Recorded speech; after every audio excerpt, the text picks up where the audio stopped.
अम्मा आयशा फरमाती हैं, एक दिन हुजूर सल्लल्लाहु अलैहि वसल्लम घर आए। मैंने देखा आज हुजूर सल्लल्लाहु अलैहि वसल्लम बहुत खुश हैं। हुजूर सल्लल्लाहु अलैहि वसल्लम जल्दी में कोई चीज उठा के जाने लगे। मैंने रास्ता रोक लिया कि मैंने नहीं जाने देना। हुजूर सल्लल्लाहु अलैहि वसल्लम ने कहा, आयशा मेरा कोई इंतजार कर रहा है। अम्मा आयशा ने कहा, हुजूर सल्लल्लाहु अलैहि वसल्लम लोग तो आते ही रहते हैं, मेरी भी बात सुन ले। हुजूर सल्लल्लाहु अलैहि वसल्लम ने फरमाया, अच्छा बताओ क्या बात है। तो अम्मा आयशा ने बताया कि मुझे मेरे वालिद ने कहा था, जिस दिन हुजूर सल्लल्लाहु अलैहि वसल्लम को खुश देखो तो मेरी और अपनी बख्शीश की दुआ करवाना। हुजूर सल्लल्लाहु अलैहि वसल्लम ने हाथ उठाए और दुआ की, ऐ अल्लाह आयशा और अबू बकर को इज्जत वाली जिंदगी अता फरमा।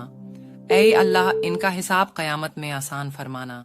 और फिर कहा कि ऐ अल्लाह इन्हें बगैर हिसाब ही जन्नत अता फरमा। हुजूर सल्लल्लाहु अलैहि वसल्लम दुआ मांग चुके तो पूछा, आयशा खुश हो गई हो?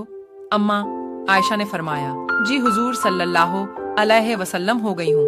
हुजूर सल्लल्लाहु अलैहि वसल्लम उठ के जाने लगे तो वापस लौट आए और कहा, आयशा मेरी दुआ सुन के रो रही हो। मुझे कसम है अल्लाह के इज्जत की, मैं अपने हर उम्मती के लिए यही दुआ दिन में 2 मर्तबा मांगता हूँ। अल्लाहुम्मा सल्ली व सल्लिम व बारिक अला सय्यिदिना मुहम्मद। आप भी एक बार दुरूद शरीफ जरूर पढ़ें और कमेंट में मोहम्मद लिखें।